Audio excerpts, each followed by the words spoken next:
panjang itu yang mulia, tapi di pojok sebelah kanan. Seingat saudara, almarhum masih di bawah ya? Masih di bawah tadi ngobrol di bawah. Baru dia Bapak Efes ini bilang ke saya, kamu tahu nggak ada kejadian apa di Magelang? Saya bilang, siap, saya tidak tahu Bapak. Nah itu nggak lama kemudian Ibu PC datang duduk juga di samping Pak Efes di sofa panjang itu. Baru saya tidak tahu Bapak. Baru dia diam, baru dia nangis yang mulia. Baru dia bilang, Joshua sudah melecehkan ibu di Magelang. Itu dengar itu saya kaget yang mulia. Kaget, takut juga yang mulia, karena posisinya kami yang ajudan yang ada di Magelang kan pada saat itu.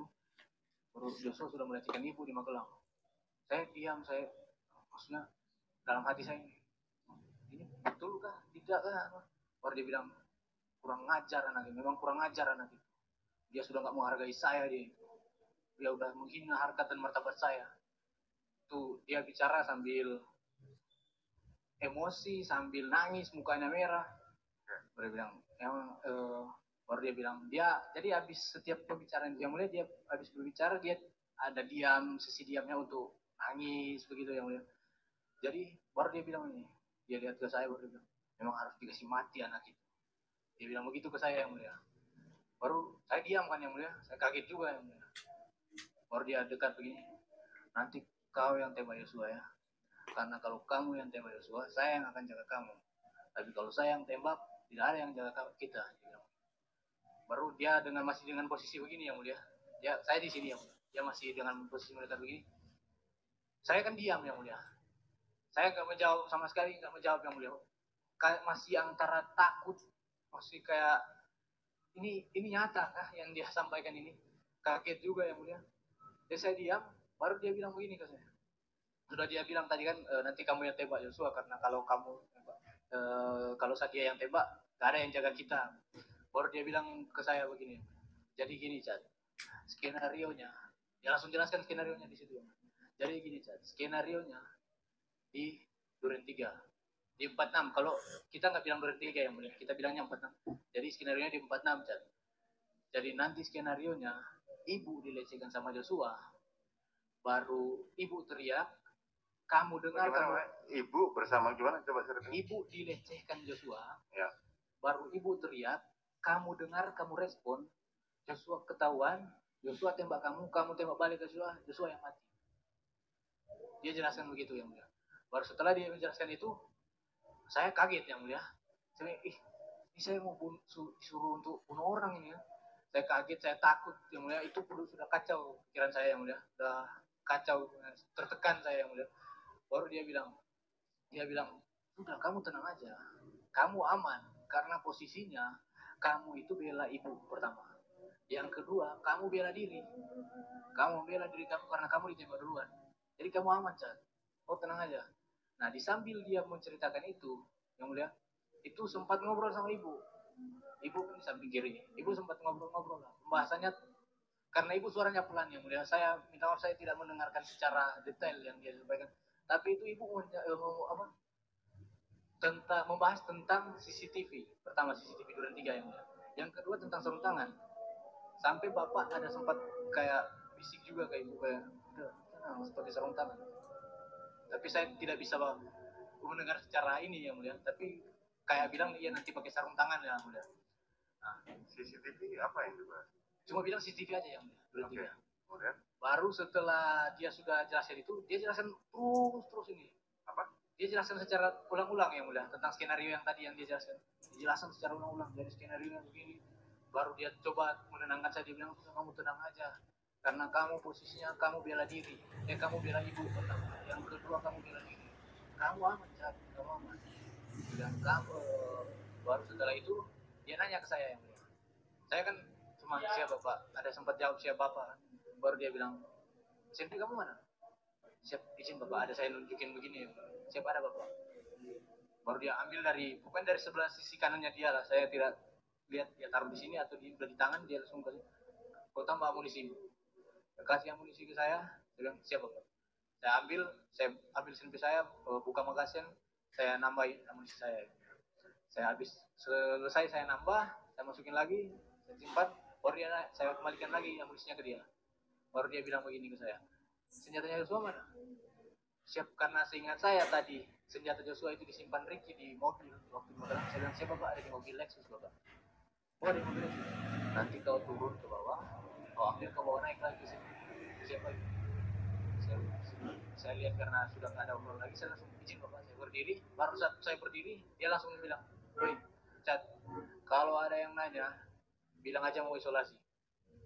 Saya baik Bapak. Dan turunlah lewat lift, yang mulia. Dan turun lewat lift, saya langsung ke mobil. Ke mobil, di depan mobil, di mobil itu kan ada tas saya yang mulia, tas Tumi, merek, jadi tas empang jenis Tumi, merek Tumi. Saya taruh senjata HS itu di depan, di dalam tas saya tutup, karena posisinya belum makan yang mulia. Saya memang dari awal itu rencananya sudah lapar sekali, ingin makan yang mulia. Saya ingat, oh, siapa tahu sudah ada makanan di depan. Jadi saya sempat keluar dulu, saya lihat sudah ada makanan. Saya bilang ke abang-abang yang di senior saya di situ, "Bang, izin Bang, saya ambil kotak satu makannya." "Oh iya, saya ambil." Saya masuk lagi ke dalam, jalan-jalan ke dalam. Saya lewat tangganya. Saya lewat tangga dapur, saya letakkan dulu makanan saya, baru saya naik tangga. Sampai lewat tangga dapur itu ada pintu kan, yang mulai pintu di lantai 3. Nah, pintu itu cuma bisa dibuka lewat dalam pakai kode. Jadi saya ketika buka pintu, mana? Saya buka tas, saya kasih tas itu senjata HS itu ke Bapak Jil. Udah, kamu turun aja. Saya tutup, saya turun lagi. Padahal itu pikiran saya mau makan ya, tapi sudah tidak fokus lagi. Saya sudah pokoknya sudah kacau. Tiba-tiba telepon masuk ke saya yang mulia. Telepon masuk, saya bilang, "Ibu, telepon saya nih, Bang." Saya angkat, "Siapa itu Ibu? Ibu itu pada saat itu lagi nangis ya. "Kamu di mana, Dek? Kamu di mana? Balik sekarang, Dek. Balik sekarang. Mana Ricky ya?" Saya belum sempat menjawab, dia bilang, "Balik sekarang, Dek. Balik sekarang, tolong Ibu, Dek." Habis itu dia langsung matiin. Saya belum sibuk. Dia langsung matiin. Saya bilang, "Bang, nangis sama teman saya." Langsung berdua lari ke mobil yang mulia. Lari kebetulan saya yang bawa mobil. Ya agak kencang juga saya bawa mobil karena panik juga kan pada saat itu, ini ada kejadian apa kan. Sampai di kediaman, parkir mobil, rumah sepi ya mulia. Rumah sepi, masuklah kami berdua. Bang Riki di depan, saya bilang, masuk, saya bilang, kok nggak ada orang. Bang Riki langsung naik ke lantai 2. Saya juga ikut langsung ke lantai 2. Naik tangga, di atas saya lihat ada Om Kuat sama Susi. Nah, karena yang tadi yang nelpon saya Ibu, jadi saya ingin memastikan Ibu ini ada di dalam atau enggak. Jadi saya sempat nengok ke arah kamar dulu. Saya nengok ke arah kamar, oh ternyata Ibu ada di dalam lagi baring. Baru saya lihat ke arah Om Kuat, saya nanya ke Om Kuat, "Om, ada masalah apa?" Dia kayak orang emosi memang, kayak emosi. Saya bilang, "Om, ada masalah apa?" Dia lihat tuh saya, baru bilang, "Udah, kamu nggak usah tahu dulu." Dia bilang, "Udah, kamu nggak usah tahu dulu." Baru habis itu dia ajak saya turun. Siapa yang ngajak? Kuat yang mulia. Turunlah kami berdua.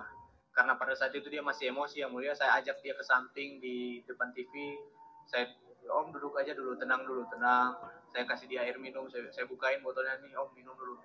Dia minum, baru saya kasih rokok, saya pasangin rokoknya. Saya bilang, "Om, tenang dulu, santai.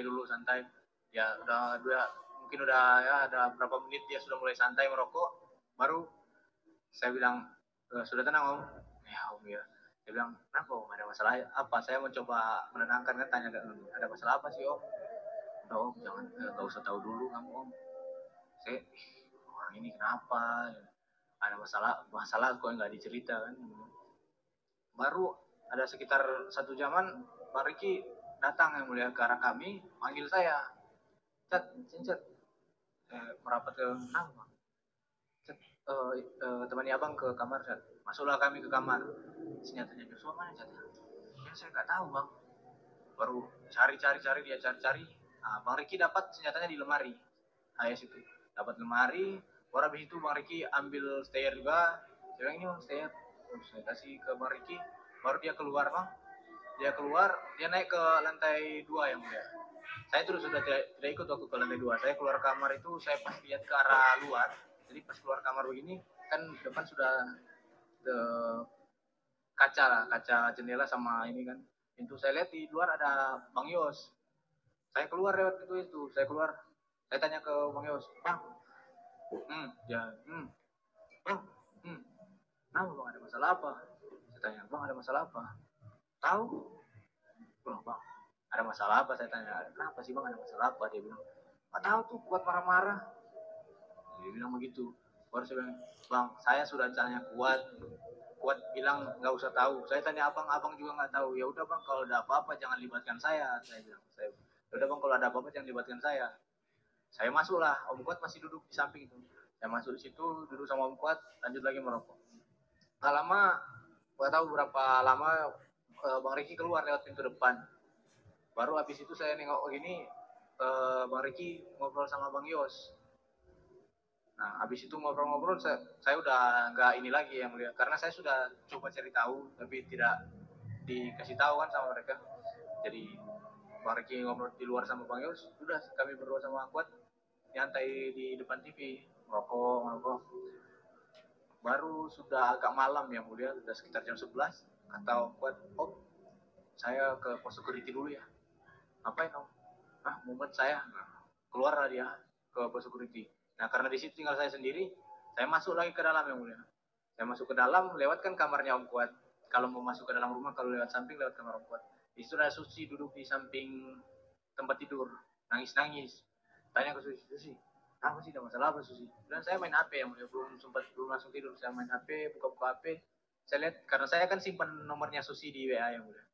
Saya lihat Susi buat status yang mulia, dia foto selfie dia, foto dia sendiri.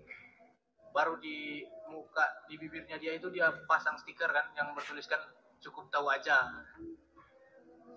Dia buat stiker kayak gitu yang mulia. Baru saya manusia ini kenapa ya? Udah, saya taruh HP saya tidur yang mulia. Nah, karena saya tidurnya kan kasur satu nih yang mulia, satu kasur. Karena saya tidurnya bukan yang dekat tembok, saya tidurnya dekat jalan turun kan. Jadi pada saat almarhum sekitar jam 1 itu masuk mau tidur, dia harus melangkahi saya.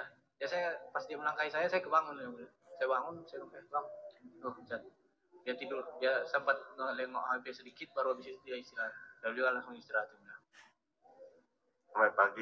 Sampai pagi. Ya. Jadi peristiwa apa yang terjadi di Magelang saudara tidak tahu? Tidak tahu yang mulia. Riki ngomong apa, tidak mau cerita? Saya nggak bertanya ke Bang Riki, Kuat.